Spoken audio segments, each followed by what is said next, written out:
What is one memory you have of the war? One memory, that's hard to pick out since there were so many years.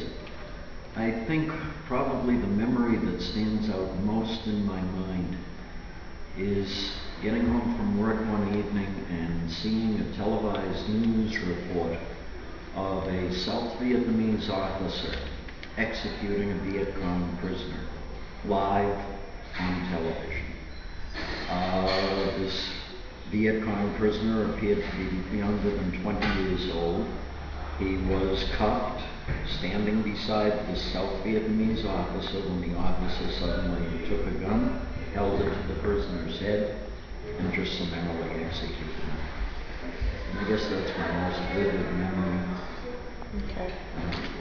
What was your position in the war? I didn't feel that it was a just war. I felt that we were intervening in a civil war between North and South.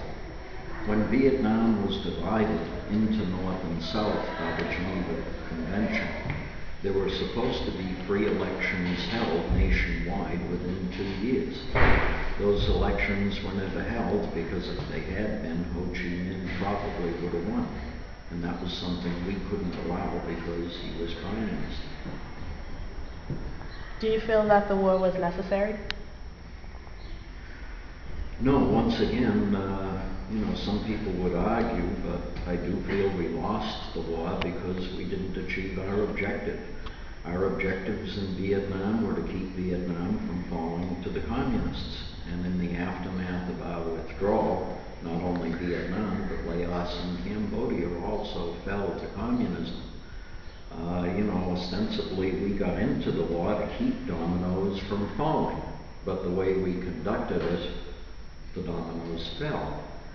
I think the crux of the problem lies with the fact that the Tonkin Resolution gave Johnson a blank check to do whatever he needed to do. Congress ceded its constitutional duty to declare war by doing that. And we have yet to restore the ability of Congress to declare war. The War Powers Act now allowed us to be in Afghanistan and in Iraq. But again, those wars were not constitutionally declared by Congress. How did the war personally affect the citizens? It divided us as a nation.